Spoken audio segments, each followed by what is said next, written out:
আমার নবীজির যখন নূরখানা তৈরি করলেন হাদিস শরীফের মধ্যে এসেছে अव्वलु मा खलक़ल्लाहु नूरी यानी सबसे पहले अल्लाह तबारक तआला ने नूर को पैदा किया अल्लाह तबारक तआला सर्वप्रथम नूर তৈরি করেছিলেন আর ওই নূর দিয়ে নূরের নবী তৈরি করেছিলেন আর আমার নবীর নূর দিয়ে আপনার সারা জাহান তৈরি করেছেন জোরে বলেন সুবহানাল্লাহ নবীর নূর সারা জাহানে আছে আপনার মধ্যে আছে আমার মধ্যে আছে আপনার মেয়ের মধ্যে আছে আপনার সন্তানের মধ্যে আছে আপনার পোতার মধ্যে আছে কারণ নবীর নূর না থাকিলে আপনি পয়দা হইতেন না জোরে বলেন সুবহানাল্লাহ ওই নবীজিকে তৈরি করিয়া আরশে আজিমের মধ্যে রাইখা দিলেন হযরত জিবরিল আলাইহিস সালাম আল্লাহ তাবারক তাআলাকে গিয়ে বলে আল্লাহ গো আপনাকে আমি একটা কথা জিজ্ঞাসা করতে চাই আল্লাহ বলে কি কথা বলো বলে আল্লাহ গো আজকে আরশে আজিমের মধ্যে একখানা নূর দেখতে পাওয়া যায় জল জল জল জল করে চকমক চকমক করে ওগো আল্লাহ ওই নূরখানা কিসের ওই জ্যোতিখানা কিসের ওই আলোখানা কিসের আমি আপনার কাছে জানতে চাই আমার আল্লাহ তাবারক তাআলা বলে জিবরিল রে বলো বলো তুমি কতদিন থেকে দেখতে আছো বলে আমার জন্ম থেকে দেখতে আছি বলে তোমার জন্ম কতদিন হলো বলে আমার ৭০,০০০ বছর জন্ম হয়ে গেছে আমার আল্লাহ তাবারক তাআলা বলে জিবরিল রে তোমার জন্মের ৭০,০০০ আগে ওই নূরখানাকে আমি তৈরি করেছি জোরে বলেন সুবহানাল্লাহ জিবরিল মানে আল্লাহ না জানি নূরখানার মধ্যে কি আছে আল্লাহ বলে জিবরিল আজকে ওই নূরখানাকে যদি আমি তৈরি না করতাম ওই আলোখানাকে যদি আমি তৈরি না করতাম ওই জ্যোতিখানাকে যদি আমি তৈরি না করতাম সারা জাহান তৈরি করতাম না এমনকি তোমাকেও তৈরি করতাম না জোরে বলেন সুবহানাল্লাহ নবীর প্রেমে পাগল হইলে নবীর প্রেমে পাগল হইলে আমার আল্লাহ তাআলা খুশি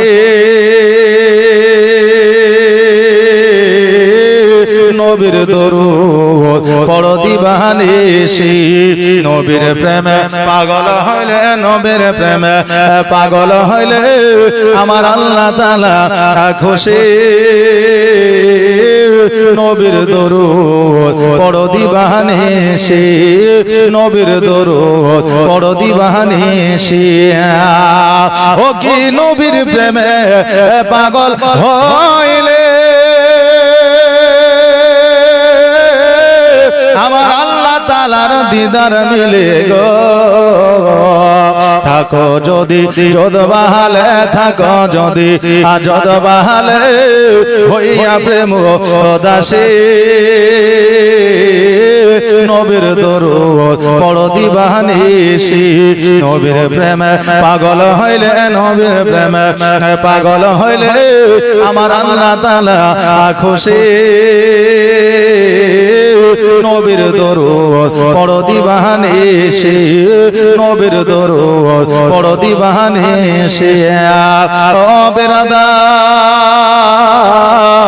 আমার জিবরিল আমিন বলতে আল্লাহ গো আজকে ওই নূরখানার জন্য যদি এত কিছু তৈরি হয়েছে ওগো আল্লাহ ওই নূরখানাকে আমার মাথায় একবার উঠায় দাও আমি একবার জমিনের মধ্যে থেকে ঘুরে আসতে চাই আল্লাহ বলে জিবরিল শোনো তুমি যখন আমার নবীর নূরখানাকে লইয়া জমিনের মধ্যে যাবে আমি তোমাকে বাধা দেব না বারণ করব না যাও যাও যাও তবে সম্মানের সহিত তুমি নিয়ে যাও যাতে কোনো প্রকারের বেওয়াজ্জেদ না হয়ে যায় সঙ্গে সঙ্গে জিবরিল আমিন যেন বাবা আপনার মাথার উপরে নূরখানাকে নিয়ে নিলে জমিনের মধ্যে আসলে আর জমিনের মধ্যে আসার পরে দেখছে যেন কিছু বাচ্চা বাচ্চা ছেলে মেয়েরা খেলাধুলা করতে আছে আর ওদের খেলাধুলা যেন পছন্দ হয়ে গেছে জিবরিল আমিন দাঁড়িয়ে দাঁড়িয়ে যেন খেলাধুলা দেখতে আছে হঠাৎ করে জিবরিল বলে, হে বাচ্চারা, তোমরা যে খেলাটা খেলো এই খেলাটা আমাকে বড় ভালো লাগে, তোমরা কি আমাকে খেলা দিবা? এবার বাচ্চারা বলল, আপনাকে চিনি না জানি না, আমরা কেমন করে আপনাকে খেলা নিতে পারি? বলে, তোমাদের কোনো ক্ষতি আমরা করব না, শুধুমাত্র খেলা নিয়ে নাও। বাচ্চারা বলল, ঠিক আছে, আসেন খেলবে। এবার বাবা, মাথায় যদি বোঝা থাকে খেলা কি সম্ভব হবে? হবে হবে না। ওই নূরখানাকে একটা জঙ্গলের মধ্যে রেখে দিলে, আর রেখে দেওয়ার পরে বাচ্চাদের সঙ্গে যেন খেলাধুলা আরম্ভ করে দিলে, হঠাৎ করে জিবরিল আমিনের যেন মনে পড়ে গেল, আল্লাহ গো, অনেক দেরি হয়ে গেছে। এবার চট করে আকাশ পথে যেন অগ্রসর হয়ে গেল। এবার আমার আল্লাহ তাবারক তাআলা বলে, জিবরিল বলো বলো, তোমার মাথায় যে নূরখানা ছিল ওই নূরখানা কেন দেখা যায় না?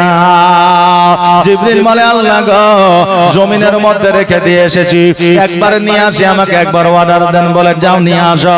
এবার জমিনের মধ্যে আসলেন, আসার পরে যে জায়গায় নূরখানাকে রাখা হয়েছিল ওই জায়গায় নূরখানা যেন আর দেখা যায় না।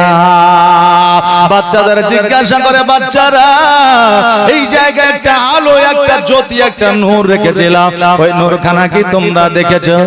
আজকাল বাচ্চা হইলে কত রকমের মিথ্যা কথা বলতো, কারণ এখন বাপ মা মিথ্যা কথা শেখানোর মেশিন। আপনারা হয়তো রাগ করবেন নাকি যে আমরা বাপ মা কেমন করে মেশিন হইতে পারি? এই দেখেন বাবাজি ভাইরা, মোবাইলে ফোন করেছে, বাপের মোবাইলে, মায়ের মোবাইলে, এখন বেটাকে আর বেটিকে ফোনটা ধরিয়ে দিয়ে বলছে বাড়িতে বাপ্পা নাই। কথা বলছেন? মা বলছে, বলছে বেটা, হ্যাঁ মা বাড়িতে নাই। এগুলা কি সত্য কথা নাকি মিথ্যা কথা?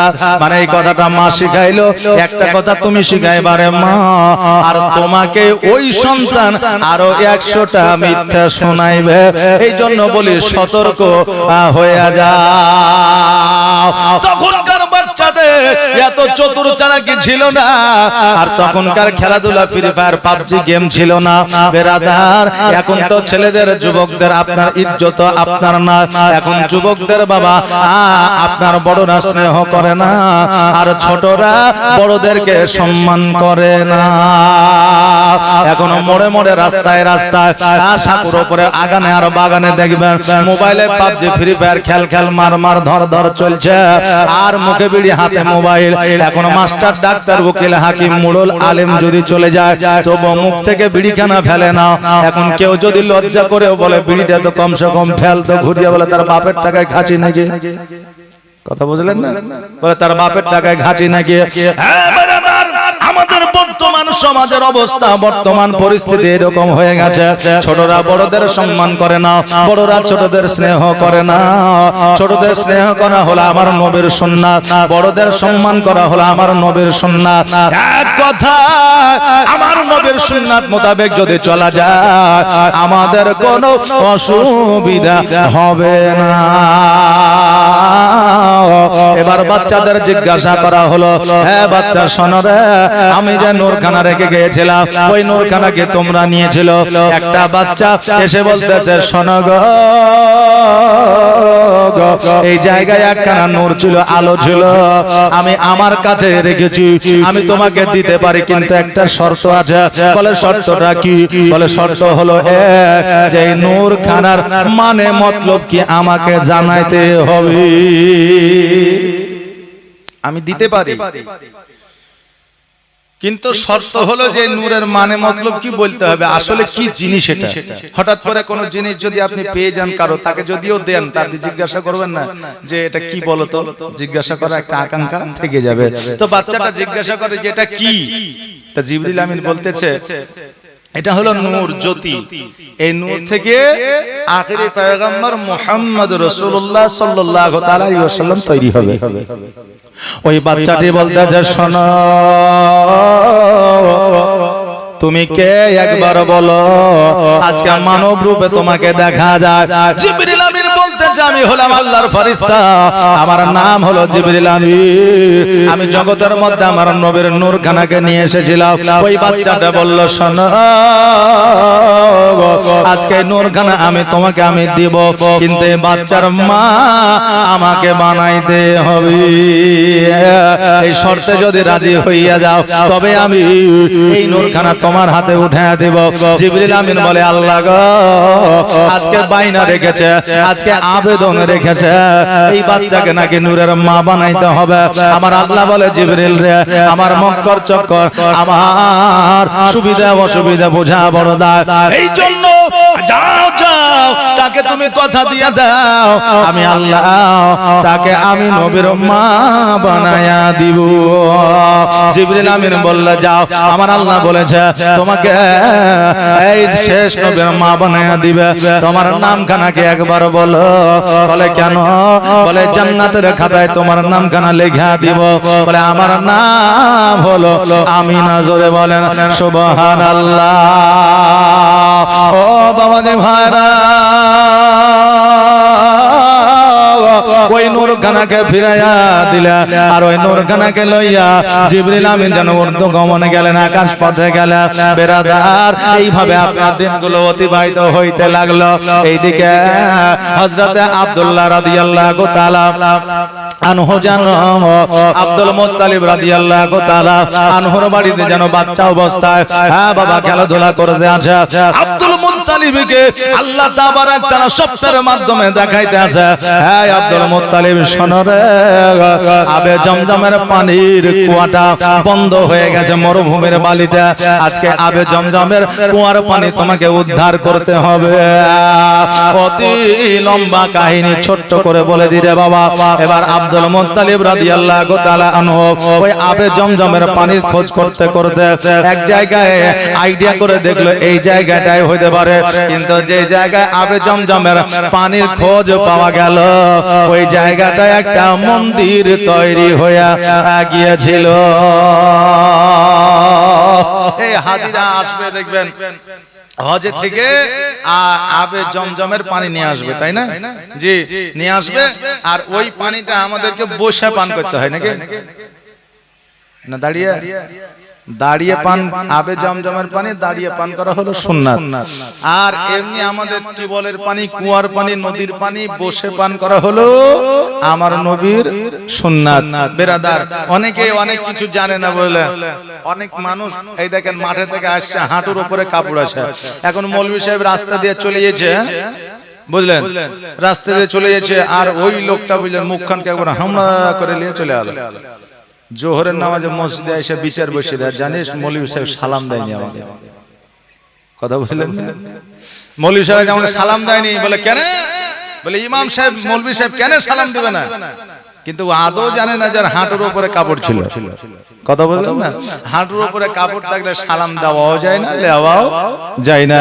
তো ওটাও আর জানা নাই। অনেকে অনেক সময় মশলা মশাইল জানা থাকে না, এই জন্য দেখবেন অনেক সময় বিভেদ লেগে যায়। বেরাদার মিল্লাত ইসলামিয়া, হ্যাঁ বাবা জি ভাইরা, আবে জমজমের পানি খোঁজ করার জন্য যখন গেলে, যাওয়ার পরে দেখছো ওই জায়গায় একটা মন্দির তৈরি হয়ে গেছে। এবার বাবা আব্দুল মুত্তালিব রাদিয়াল্লাহু তাআলা আনহু ওই জায়গাটাকে খনন করবে। অনেকেই বাধা দিয়ে দিল, এই জায়গায় খনন করা হবে না, কারণ আমাদের মূর্তি পূজা হয়েছে, কারণ আমাদের এই জায়গার ধর্মস্থান, অতএব খোঁড়া যাবে না। মুত্তালিব বললেন, শোনো রে, এই জায়গাটা তোমাদের ধর্মস্থান নয়, কারণ এই জায়গাটা আবে জমজমের পানি আছে, যেই পানিটা ইসমাইল আলাইহিস সালামের গুল্লার ডাবে পানিটা উঠেছিল, অতএব ওই পানি এই জায়গাতে আছে, এই জায়গা থেকে উদ্ধার করতে হবে। এবার বাবা কেউ যেন সুযোগ সুবিধা দিল না। এবার আব্দুল মুত্তালিব রাদিয়াল্লাহু তাআলা আনহুর যখন 10টা সন্তান বড় হইল, আবার ওই আবে জমজমের পানি খোঁজার জন্য যাওয়া হইল। যাওয়ার পরে এবার জোরপূর্বক যেন খুঁড়তে আরম্ভ করলো। অন্যান্য ধর্মের মানুষেরা যখন বলল আব্দুল মুত্তালিব শোনো রে, আজকে এই জায়গা থেকে যদি আবে জমজমের পানি উদ্ধার না হয়, আজকে আমাদের সঙ্গে সূর্য পূজা করতে হবে, মূর্তি পূজা করতে হবে, আমাদের সঙ্গে তোমাকে গাছ পূজা করতে হবে। আর যদি জমজমের পানি উদ্ধার হয়ে যায়, আমরা সবাই মুসলমান হয়ে যাব। শর্তে কিন্তু রাজি হইয়া গেল। প্রথম একদিন খনন করলে জমজমের পানি উদ্ধার হইল না। দ্বিতীয় একদিন খনন করলে জমজমের পানি উদ্ধার হইল না। এবার দ্বিতীয় দিন রাত্রিবেলা আব্দুল মুত্তালিব রাদিয়াল্লাহু তাআলা আনহু আল্লাহকে বলতেছে, আল্লাহ গো, মান ইজ্জতের মালিক তুমি, সম্মানের মালিক তুমি, আজকে জমজমের পানি যদি উদ্ধার না হয় তবে আমাকে মূর্তি পূজা করতে হবে, যেটা আমার দ্বারা সম্ভব হবে না। অতএব আল্লাহ, আগামী কালকে যদি জমজমের পানি উদ্ধার হয়ে যায়, আমি আব্দুল মুত্তালিব কথা দিলাম আমার সব চাইতে আপনজনকে তোমার হস্তে কুরবানি করে দিব। জমজমের পানি যদি উদ্ধার হয়ে যায় তাহলে আমার সব চাইতে আপন জিনিসটা তোমার কাছে কুরবানি করে দেব। পরের দিন সকালবেলা আব্দুল মুত্তালিব রাদিয়াল্লাহু তাআলা আনহু উনি যেন আপনার কোদাল নিয়ে আর আপনার কুন্তি নিয়ে দাউলি নিয়ে যেন চলতে আরম্ভ করলেন। এবার যাওয়ার পরে ওই জায়গাটা খনন করতে আরম্ভ করেছে। কিছুক্ষণ খনন করার পরে জমজমের ফোয়ারা, পানির ফোয়ারা যেন উঠেছে আর সঙ্গে সঙ্গে পড়েছে আলহামদুলিল্লাহ। ওই পানি পান করিয়া মনটাকে খুশি করিয়া বাড়িতে আসলেন। ওই জায়গা থেকে সবাই যেন পানি পান করতে আরম্ভ করলেন। আর যারা বলেছিল আমরা ইসলাম ধর্ম কবুল করব, কিছু গ্রহণ করেছিল আর কিছু গ্রহণ করে না। দেখবে মতামত সবাই দিবে, এই কাজটা আমরা করব, তোমরা রাজি আছো? দেখবেন হ্যাঁ রাজি আছি, কিন্তু দেখা যাবে যে ওর মধ্যে 5-7 জন বেরাজি থেকে যায়, থাকে না? থাকে। তো ওই জায়গায় বলেছিল সবাই যে যদি জমজম উদ্ধার হয়ে যায় আমরা ইসলাম ধর্ম গ্রহণ করব। আর যখন জমজম উদ্ধার হয়ে গেল তখন কিছু মানুষ সরে গেল আর কিছু মানুষ ইসলাম ধর্ম গ্রহণ করেছিল। একদিন, 2 দিন, 3 দিন, 4 দিন, 5 দিন, 7 দিন যখন অতিবাহিত হয়ে গেল, আল্লাহ তাবারাক তাআলা স্বপ্নের মাধ্যমে আব্দুল মুত্তালিবকে যেন আপনার দেখাইতে আসে, আব্দুল মুত্তালিব তুমি আমাকে ওয়াদা করেছিলে, কথা দিয়েছিলে, তুমি আমাকে বলেছিলে জমজম উদ্ধার হইলে আমার হস্তে তুমি নাকি তোমার আপনজনকে কুরবান করবা, কিন্তু তোমার কথা এখনো পর্যন্ত রাখনি। চট করে মনে পড়ে গেল আব্দুল মুত্তালিব চিন্তা করে, তাই তো আমার সব চাইতে আপন, সব চাইতে কাছের, সব চাইতে মহব্বতের যিনি, যার নাম হলো হযরতে আব্দুল্লাহ, ওই আব্দুল্লাহকে কুরবান করতে হবে, তাছাড়া আর দ্বিতীয় কোনো রাস্তা নয়। এবার বাবাজি ভাইরা সকালবেলা আব্দুল মুত্তালিব রাদিয়াল্লাহু তাআলা আনহু আব্দুল্লাহকে যেন গোসল বানায়া, সুরমা পরায়া, মাথায় টুপি পরায়া, খুশবু দিয়া যেন আপনার বার করে নিয়ে যায়। বাকি 9 ভাই জিজ্ঞাসা করে, আব্বা গো আমাদের স্নেহের ভাইকে, আদরের ভাইকে কোথায় নিয়ে যাও? বলে তোমাদের ভাইকে কুরবানি দেওয়ার জন্য নিয়ে যায়। বলে কেন? বলে আমি কথা দিয়েছিলাম আমার আপনজনকে কুরবান করব। আর বাকি 9 ভাই বলে, আব্বা আমরাও তো তোমার আপনজন, আমরা তো তোমার কাছে, আমাদেরকে তুমি কুরবানি দিয়ে দাও, কিন্তু আমার ছোট ভাই আব্দুল্লাহকে ছেড়ে দাও। আব্দুল মুত্তালিব বলেছিল, বেটা রে আমি আব্দুল্লাহকে যতটা ভালোবাসি তোমাদের 9 জনকেও ততটা ভালোবাসি না, কিন্তু তোমাদেরকে ভালোবাসি। ভাবে ভালোবাসে না সেটা কিন্তু নয় রে বাবা, কিন্তু বাবা ভালোবাসার মধ্যে আমরা অনেকেই বলি সমান, সমান চোখে দেখি, সমান ভালোবাসে সন্তানদেরকে, কিন্তু কোনোদিনই এটা সম্ভব হবে না। সন্তানের মধ্যেও বাবা ভাগ থাকে, থাকে না? কোন সন্তান বাপ মাকে যত্ন বেশি করে, কোন সন্তান বাপ মাকে যত্ন একটু কম করে। ওই রকম কোন বাপ মা আছে কোন সন্তানকে বেশি একটু আদর যত্ন করে, কোন সন্তানকে আদর যত্ন একটু কম করে, বেশি করে, এইরকম আছে। এখন আপনারা বলবেন যে হুজুর যদি এইরকমই হয় তাহলে মা তো সমান ভালোবাসে, কারণ মা তো 10 মাস 10 দিন গর্ভে রেখেছে, 2 বছর 2.5 বছর দুগ্ধ পান করিয়েছে, ওই সন্তানকে লালন পালন করে বড় করেছে। বেরাদার একটা জিনিস লক্ষ্য করেন যে ছোট ভাই যদি ওঝট লেগেছে তো বড় ভাই কোলে তুলে নিয়ে কেঁদেছে আর গালে গালে চুম্বন দিয়েছে, দেয়নি? দিয়েছে। ছোট ভাই যদি অন্যায় করেছে পাড়া প্রতিবেশী যদি একটা চড় মেরেছে তাকে 2 চড় মেরে ঘুরে এসে তুই আমার ভাইকে মেরেছিস জি। আর ভাই ভাই বড় হয়ে যখন বিয়ে হয়ে গেছে, সন্তান আদি হয়ে গেছে, ভাই ভাই মিল নাই, দেখা হলে কথা নাই, মারা গেলেও মাটি দিতে যায় না, এইরকম ভাই জগতে আছে। আহারে তোমার ছোটবেলার কথা মনে পড়ে না? তোমার বড় ভাই তোমাকে কোলে নিয়ে ঘুরেছে, তোমার ছোটবেলার কথা মনে পড়ে না? তোমার ছোট ভাই ভাই ভাই করে কেঁদেছে না দেখতে পেলে। ওই দিন যদি আমাদের স্মরণে চলে আসে, ভাই ভাই 2-5 কাঠার জন্য মারামারি হবে না। মহব্বত কাকে বলে দেখেন। আব্দুল মুত্তালিব রাদিয়াল্লাহু তাআলা আনহুর 9 সন্তান বলে, আব্বা গো আজকে আমাদের ছোট ভাই আব্দুল্লাহকে কুরবানি না দিয়া আমাদেরকে 9 ভাইকে কুরবানি দিয়ে দাও, আল্লাহ তাবারক তাআলা নিশ্চয় কবুল করে নেবে। হযরতে আব্দুল মুত্তালিব বলে, বেটা রে আজকে আব্দুল্লাহকে কুরবানি করতে হবে, তোমাদেরকে কুরবানি করলে হবে না। আব্দুল্লাহ রাদিয়াল্লাহু তাআলা আনহুকে যেন সঙ্গে করে নিয়ে যায়। এইদিকে রাস্তার মাঝে একজন হাকিমের সঙ্গে দেখা হয়ে যায়। হাকিম বলতে আব্দুল মুত্তালিব তোমার নূরানীময় চেহারাওয়ালা সন্তানকে নিয়ে কোথায় যাও? বলে কুরবান করার জন্য। বলে কেন? বলে আমি আল্লাহকে কথা দিয়েছিলাম, বলে আজকে যদি আব্দুল্লাহকে কুরবানি করে দাও তবে শেষ পয়গম্বর জগতে কেমন করে আসবি? ও আব্দুল মুত্তালিব আজকে আমি তোমাকে একটা প্রসেস দিতে আছি, তোমাকে একটা যুক্তি দিতে আছি, আজকে ওই যুক্তি মোতাবেক কাজ করো, দেখবে আল্লাহ তোমার কুরবানি কবুল করবে আর আব্দুল্লাহকেও কুরবানি করতে হবে না। বলে কি? বলে একদিকে আব্দুল্লাহকে রেখে দাও, একদিকে উট রেখে দাও, উট বাড়াইতে থাকবে আর যতক্ষণ পর্যন্ত উটের নাম না উঠবে ততক্ষণ পর্যন্ত উট বাড়াইতে থাকবে।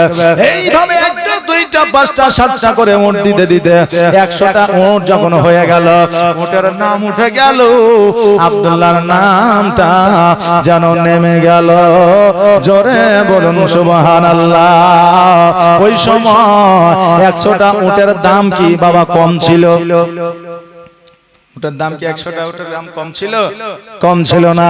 আমরা অনেকেই বলি আব্দুল মুত্তালিব গরিব ছিল, বলে না যে আমরা অনেকেই বলি নবীজির বংশধর গরিব বংশধর ছিল, কিন্তু না না না, ওই সময় আব্দুল মুত্তালিব রাদিয়াল্লাহু তাআলা আনহু আরবের 10টা ধনী মানুষের মধ্যে একজন ধনী মানুষ ছিল আব্দুল মুত্তালিব রাদিয়াল্লাহু তাআলা আনহু।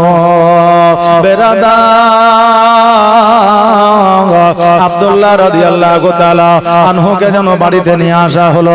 বাড়িতে নিয়ে আসার পরে আব্দুল্লাহকে যেন চোখে চোখে রাখা হয়, কারণ হইল আদরের সন্তানকে সবাই চোখে চোখে রাখার চেষ্টা করে।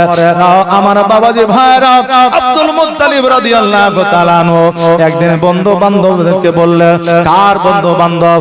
আব্দুল্লাহ রাদিয়াল্লাহু তাআলা আনহুর বন্ধু বান্ধবকে বললেন, ওই আব্দুল্লাহর বন্ধুরা যাও যাও যাও, আজকে তোমাদের বন্ধুর কাছে একটা প্রস্তাব নিয়ে যাও, আব্দুল্লাহর আমি বিয়ে দিতে চাই। আব্দুল মুত্তালিব বললে, এ আব্দুল্লাহর বন্ধু তোমরা তোমাদের বন্ধুর কাছে একটা প্রস্তাব নিয়ে যাও। বলে কি প্রস্তাব? বলে বিয়ের প্রস্তাব, আমি তোমাদের বন্ধু আব্দুল্লাহর বিয়ে দিতে চাই। এবার বন্ধুরা বলল, চাচা আমাদের বন্ধুকে তো আমরা রাজি করব, তার জন্য কি দিবেন আমাদের? বলে তোমাদের পেট পূরণ করে একবেলা খাবার খাওয়াবো। জোরে বলেন সুবহানাল্লাহ। কারণ তখন একবেলা পেট পূরণ করে খাবার খাওয়াটাই সবচেয়ে বড় বেতন স্যালারি ছিল। কথা বুঝলেন না? আজ থেকে 10 থেকে 15 বছর আগেই মানুষ রাখাল কেটেছে, গৃহস্থের বাড়িতে শুধু খেয়ার কেটেছে, লাড়া কেটেছে শুধু 2 বেলা খাওয়ার জন্য। ঈদে কুরবানিতে একটা পোশাকও দিত না, তাই না? যে খেয়েছে করেছে, আমি নিজে দেখেছি বিরাদার মিল্লাত ইসলামী, আমি যদিও না করি আমি দেখেছি যে হ্যাঁ এইভাবে রাখাল খেটেছে অনেক মানুষ। বাবাজি ভাইরা, আমার মায়েরা, এবার বন্ধুদেরকে বলল তোমাদেরকে পেট পূরণ করে খাওয়াবো। ওই বন্ধুরা ছুটতে ছুটতে আব্দুল্লাহর কাছে গেল। আব্দুল্লাহর কাছে যাওয়ার পরে বলে, আব্দুল্লাহ বলো বলো, আজকে তোমার জন্য একটা ভালো প্রস্তাব নিয়ে এসেছি, আনন্দের প্রস্তাব নিয়ে এসেছি, খুশির খবর নিয়ে এসেছি। বলো বলো, তোমাকে যদি প্রস্তাবটা দিই তাহলে বলো তুমি কি খাওয়াবে? আব্দুল্লাহ রাদিয়াল্লাহু তাআলা আনহু বললে, আগে তোমরা প্রস্তাবটা বলো, ওই প্রস্তাবে আমি রাজি আছি কিনা একবার ভেবে দেখব। এবার বলল চাচা আব্দুল মুত্তালিব রাদিয়াল্লাহু তাআলা আনহু তোমার বিয়ের প্রস্তাব দিয়েছে, তুমি বিয়েতে রাজি আছো কিনা বলো।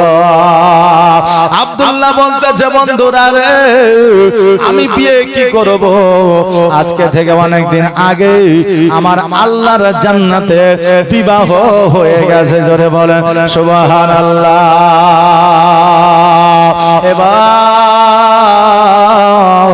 বন্ধুরা বলতেছে, আব্দুল্লাহ আমরা হয়তো জানতে পারলাম না তোমার বিয়ে হয়ে গেছে, তোমার ভাইরা হয়তো জানতে পারলো না, কিন্তু তোমার আব্বা তো জানতে পারবে। তোমার আব্বাও কেন জানতে পারলো না?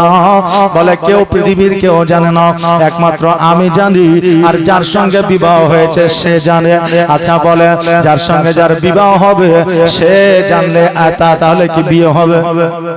হবে জি হবে না, কারণ সাক্ষী আর উকিল লাগবে, একবারে গ্যারান্টি, হ্যাঁ অপরিহার্য, একবারে ফরজ, কথা বললেন না, লাগবে, না হলে বিয়ে হবে না। এবার বেরাদা আমার আব্দুল্লাহ বললেন, পৃথিবীর মধ্যে শুধু আমি আর আমার স্ত্রী জানে, কেউ জানে না। ওই আমলে আমার বিয়ের সাক্ষী হলো আমার আল্লাহর ফারিস্তারা। জোরে বলেন সুবহানাল্লাহ। এই রকম তাকদীর, এই রকম নসিব আর কয়জনের থাকে গো। এবার বন্ধুরা আব্দুল মুত্তালিবের কাছে আসিয়া বলল, আপনার সন্তান তো নাকি দেখছে পাগল হয়ে গেছে। বলে কেন? বলে আপনার সন্তানের নাকি বিয়ে হয়ে গেছে। বিয়ে হয়ে গেছে, সেটা কি করে হয়? আচ্ছা ডাকো দেখি। এবার আব্দুল্লাহকে ডাকা হলো। আব্দুল্লাহ, জি আব্বা, তোমার বিয়ে হয়ে গেছে নাকি? বলে জি। কোথায়? বলে মদিনায়। মেয়ের নাম কি? বলছে আমিনা। মেয়ের বাপের নাম আব্দুল ওয়াহাব। আচ্ছা জানতে আর কিছু বাকি থাকলো? থাকলো জি? থাকলো না। আব্দুল মুত্তালিব বলে, বেটারে বিয়ে যদি তোমার ঠিকই হয়, বৌমাকে তো বাড়িতে আনতে হবে, তবে তার পরিচয়টা কি দেওয়া যাবে, সঠিক অ্যাড্রেসটা কি দেওয়া যাবে? আব্দুল্লাহ বলতে, আব্বা সঠিক অ্যাড্রেস হলো মদিনা, তার বাপের নাম হলো আব্দুল ওয়াহাব জহুরি, আর আমার বিবি আপনার বৌমার নাম হলো মা আমিনা। পরের দিন আব্দুল মুত্তালিব রাদিয়াল্লাহু তাআলা আনহু যেন আপনার বার হয়ে গেলেন, আর কিছু খাবার নিয়ে নিলেন। এবার মদিনায় যাওয়ার পরে আব্দুল ওয়াহাব জহুরির বাড়ি কোনখান খোঁজ নিয়ে নিলেন। দরওয়াজায় যে আওয়াজ দেয়, আর যেমনই আওয়াজ দিয়েছে অমনি যেন ডাক দিয়ে বলতেছে কে গো, আর দরওয়াজা যেমনই খুলে দিয়েছে অমনি যেন সালাম দেয়, আসসালামু আলাইকা। এবার বললে ওয়ালাইকুম আসসালাম। বলতেছে কে আপনি? বলে আমি হলাম আব্দুল মুত্তালিব। যেমনই বলেছে আব্দুল মুত্তালিব, অমনি বলছে মাথায় হাত দিয়ে, বলে যে কাবা ঘরে মোতাওয়াল্লি সেই নাকি? বলে হ্যাঁ। বলে বাইরে কেন, জলদি করে ভিতরে আসেন, চলে আসেন। পপুলার লোক যদি হয় দেখবেন অনেক জায়গাতে চিনতে পারবে। কথা বললেন না বেরাদা?